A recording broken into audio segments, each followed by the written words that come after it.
everybody. This is Pastor Shay, aka Chaplain G, coming back at y'all with another word of encouragement for today. So check this out.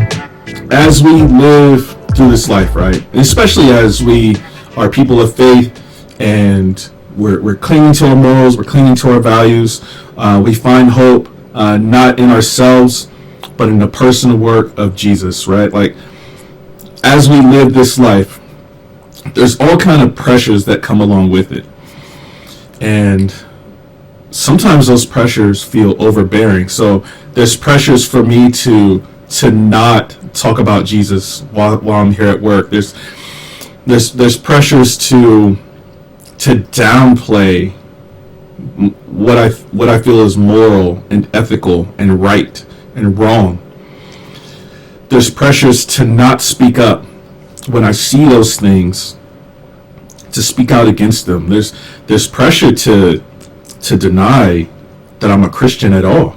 There's pressure within myself to not live this life the way I know that I'm supposed to. There's all kind of stuff that comes up against us, right? And it's not uncommon. It's actually even Jesus' closest followers experience that kind of pressure. But I think what we have to understand is when those pressures come, it's not like we can just fold to them. We have to fight against them. We have to rebel against that pressure. We have to stave it off. We have to cling true to what we know to be right. Like we have to stay in line. I think yesterday I talked about walking in step with the Spirit. We have to keep doing that. Even if we fall, even if we stumble, we have to get back up. We have to keep going. Through the power of the Spirit, of walking with the Spirit, we're able to advance on. And I want to read y'all this story about one of Jesus' followers, actually one of his inner circle, like one of his closest dudes, Peter. Peter had this. Actually, let me just read you a story. You can see where I'm coming from. This comes from the book of Luke. It's chapter 22. I'm going to pick it up in verse 54. Y'all check this out. It says, then they seized him. They're talking about Jesus. Then they seized him and led him away, bringing him into the high priest's house. And Peter was following at a distance. And when they had kindled a fire in the middle of the courtyard and sat down together, Peter sat down among them. So it's among some people that were there. Then a servant girl, seeing him as he sat in the light and looking closely at him, said, this man was also with him. But he denied it, saying, woman, I do not know him. I don't know Jesus, essentially, is what he's saying. And a little later, someone else saw him and said, you're also one of them. But Peter said, man, I am not. And after an interval of about an hour, still another insisted, saying, certainly this man was with him, for he too was a Galilean. But Peter said, man, I do not know what you're talking about. And immediately, while he was still speaking, the rooster crowed. And the Lord turned and looked at Peter. And Peter remembered the saying of the Lord, how he had said to him, before the rooster crows today, you will deny me 3 times. And he went out and wept bitterly. Peter was under pressure. Jesus had just gotten arrested. The government, the Roman army is after them. And at the time, like, the Roman army is considered the most lethal in the world. So the Roman government had come to seize him, along with the temple magistrate and their officers. They came to arrest Jesus. So now this is the government. This is the church that has now seized Jesus, labeled him as a heretic. They're going to put him to death. And Peter is being looked at like, yo, you're one of his dudes too. There's pressure there. And what do you do in a situation like that? A lot of us like to think, I would have stood up. And Peter thought that of himself. He told Jesus the night before, or earlier that night, said, I don't care who comes against us. I'm rolling with you, like ride or die. And then that pressure starts to take place.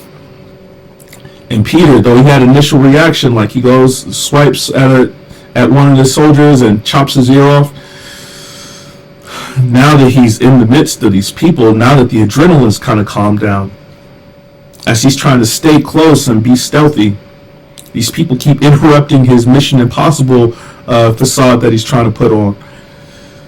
And now the pressure's on. And they're like, no, you're one of his followers. And he's like, yo, I don't even know that dude. We get this pressure in life.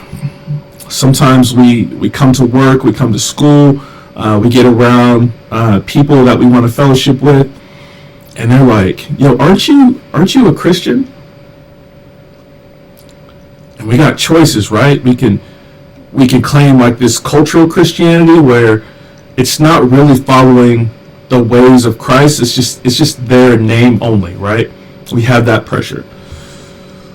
We can just outright deny it, like, yeah, I used to do that when I was younger, but I don't really follow that now. There's that pressure.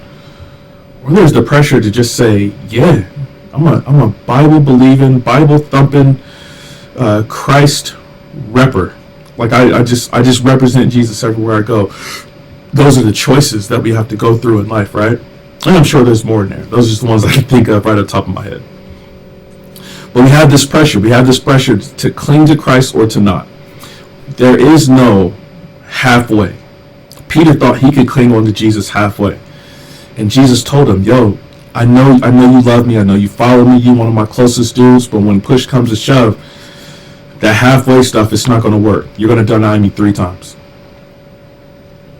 And he did. And so when Jesus turns and looks at Peter and looks him right square in the eye, and Peter knows, no, I can't do this thing halfway. I have to be fully invested. And because I'm not fully invested, I failed. And he goes off and it says he weeps bitterly. Like he's sobbing. The one he loves, the God that he wants to cling to, he's just denied him. Denied his love, denied his power, denied his affections for him. All of it's out the window, or so he suspects. We find out later in the story that though we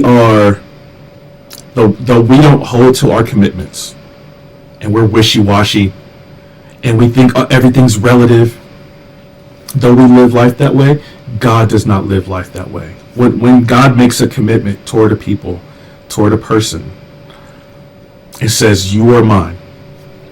God holds his commitments. God is faithful to the things he promises. And so we find out later in the story, even though Peter has denied Jesus, Jesus will never let Peter go. And he invites him back in. And he brings him back into the fold. And he sends him out cared for, loved, and redeemed, and set up to be a leader within the movement of Christ. When we are not faithful, God shows himself to be faithful. There may be times for you today or in the coming week or so when you are pressured to not live your life in accordance with your ethics and values. And when that pressure comes, you might fail. You might give up on your ethics and your values and your morals. And the good news is, when you have your faith and trust in Jesus, though you may step aside from him, he will never let you go. Please take that as a word of encouragement for today.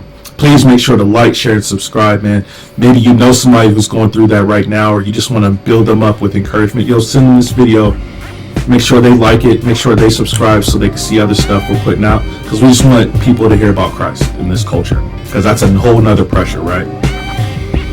But I love y'all. I'm praying for y'all. Hope you're doing well. And until next time, grace and peace.